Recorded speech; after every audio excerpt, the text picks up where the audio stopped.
মাটনের প্রিপারেশনের জন্য আমরা প্রথমে পেঁয়াজ কেটে নেব। আদা, রসুন, টমেটো, লঙ্কা সব কিছু ভালো করে পেস্ট করে নেব।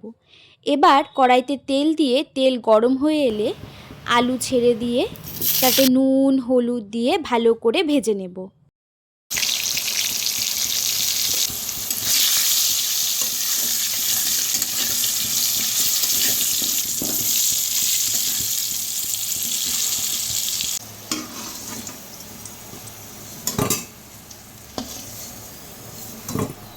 আলু ভাজা হয়ে গেলে আমরা তুলে রেখে দিলাম। এবার ওই তেলেই জিরে ফোড়ন, তেজপাতা, শুকনো লঙ্কা, দারুচিনি, গোলমরিচ সমস্ত কিছু ফোড়ন দিয়ে নিলাম। আর কিছুক্ষণ পর ছেড়ে দিলাম ঝিরিঝিরি করে কেটে রাখা পেঁয়াজগুলো।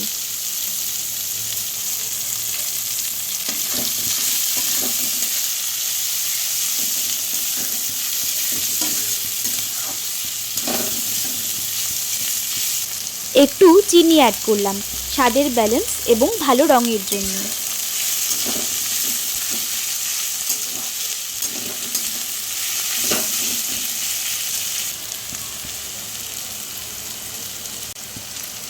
এবার আমরা অল্প নুন অ্যাড করে দেব যাতে পেঁয়াজগুলো তাড়াতাড়ি মজে আসে।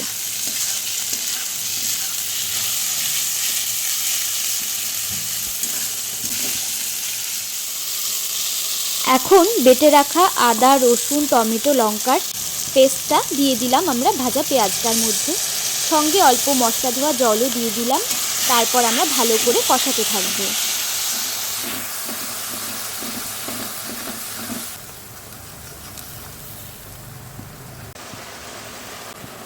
এবার কিছু গুঁড়ো মশলা দিয়ে দেব। প্রথমে দিলাম কাশ্মীরি লাল লঙ্কা গুঁড়ো, তারপর দিচ্ছি ধনে গুঁড়ো, এবার দিয়ে দিচ্ছি জিরে গুঁড়ো।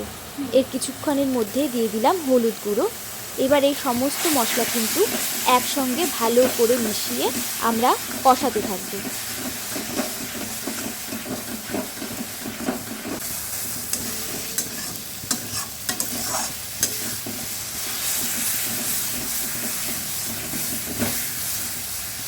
মশলা ভালো করে কষে এলে আমরা মাটনটা অ্যাড করে দিলাম।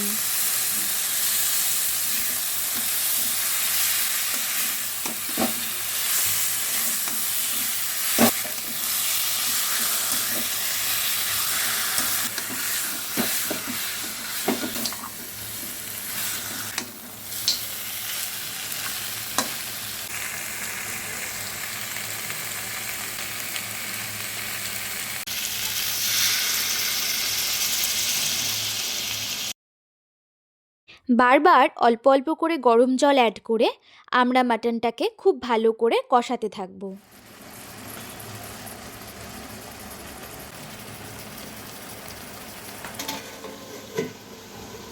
কিছুক্ষণ ঢাকনা দিয়ে ঢেকে রাখবো যাতে মাটনটা ভালো করে সেদ্ধ হয়ে যায়।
এবার মাটনটা প্রেসার কুকারে দিয়ে ঘি, গরম মশলা দিয়ে 2টো সিটি দেব।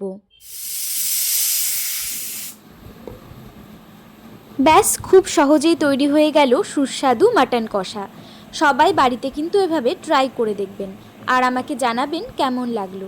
ভালো লাগলে লাইক কমেন্ট করবেন, ভিডিওটি শেয়ার করে দেবেন আর চ্যানেলটা অবশ্যই সাবস্ক্রাইব করে দেবেন। সবাইকে অনেক অনেক ধন্যবাদ। চ্যানেলটি সাবস্ক্রাইব করে প্লিজ আমার পাশে থাকবেন আর প্রত্যেকটা ভিডিও দেখবেন। Thank you so much. সবাই ভালো থাকবেন, দেখা হবে পরের ভিডিওতে।